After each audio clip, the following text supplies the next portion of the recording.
Today, we are answering the question, how do you find a trustworthy sourcing agent in China? Well, obviously, there are a lot of ways you can find sourcing agents. You could go to online platforms like Alibaba and Global Sources, or websites like LinkedIn, Fiverr, Upwork, and search the term sourcing agent, procurement specialist, or supply chain manager and contact them. It is not hard to find a sourcing agent, but with so many options out there, it is easy to get scammed or waste money. But don't worry, in this video, I'll break down how to vet sourcing agents, and we'll talk about the red flags to avoid, and we'll also give you some bonus points at the end of the video. So without further ado, let's dive in. The meeting. After finding a sourcing agent through one of the methods mentioned above, you should schedule a meeting with them to discuss the following. Ask them to introduce their company, including their experience, expertise, and the markets they serve. Request an overview of their services such as supplier identification, quality control, logistics, and pricing structure. If they haven't already covered the following in their introduction, consider asking them these questions. Are they willing to share client references and testimonials with you or not? What is their fee structure? Is it a markup on the product price, a percentage of the total amount as a service fee, or an hourly or daily charge fee? Should it be paid upfront or after providing the services? How much experience do they have with your products?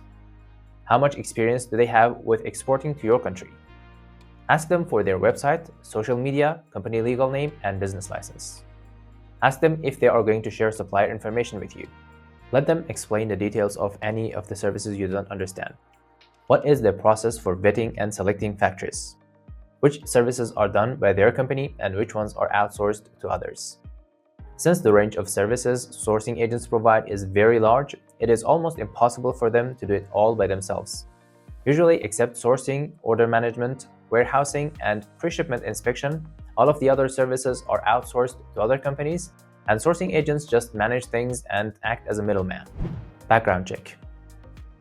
After you have done the interview, try to do a complete background check on the sourcing agent by checking their website and social media and talking with the client references they have provided. Make sure the references are legit.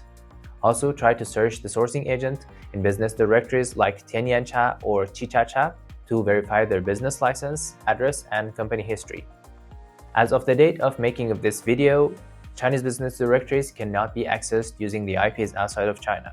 So the only way you can do that is by asking a friend in China to help you with that. Red flags. During the interview and the background research, if any of the following happen, consider walking away and looking for another sourcing agent. No contract. If they have no contract or have very vague terms, then they are either unprofessional or are trying to scam you. Upfront fees without clear justification. Professional sourcing agents don't usually charge fees upfront, and if they do, they will have very good reasons for it. Too good to be true prices. Real agents explain how they save you money. Zero references. If they won't share client references, just walk away. Weak communication. If they have very slow response time and weak language proficiency, they won't be able to help you much. No transparency. A good sourcing agent will not be afraid of sharing supplier contacts with you. If they are not willing to share supplier contacts with you, it is usually because of one of the following three reasons. Number one, they add a markup, sometimes unreasonably high, to the price and don't want you to have direct access to supplier.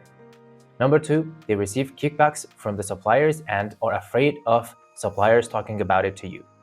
Number three, having them as a single point of contact in China creates a single point of failure for you, and they want you to be reliant on them for everything so that you cannot leave them even if they charge you unreasonably. Contracting. If the sourcing agent has passed the above steps, it is safe to start working with them. But it is still good to start with a small trial order and see how they deliver. If they follow through their promises and keep their words, you can scale up your orders. And if not, well, you have dodged a bullet. I promised you that at the end of the video, I'll give you some bonus points, and here they are. Introduce yourself. Tell the agent about yourself and at least give them some basic information about your business and procurement intentions, because a good sourcing agent will also vet you as you vet them. Set realistic expectations. You shouldn't expect things to be very smooth in the first order, because what sourcing agents do for you includes a lot of details, and aligning workflows between you and them needs consistent effort and time. Even after that, don't expect things to become perfect. There are a lot of unpredictable elements in supply chains, And although professional agents can anticipate some problems, they cannot still anticipate all. In those circumstances, the best they can do is being honest with you, informing you as soon as possible, and trying to find ways to mitigate the effects of those problems. Travel to China when you can. Go to China and meet your sourcing agent, suppliers, and freight forwarders face-to-face whenever possible. If you're looking for a reliable sourcing agent, you can also consider our company. We provide a wide range of services and customize them to the unique needs of each of our customers to ensure their success. You can book a meeting with me through the link in the description if you are interested in working with us. If this helped, smash that subscribe button and hit the bell so that you don't miss any of our videos. In the next video, we will compare online and offline sourcing and talk about the advantages and disadvantages of each of them.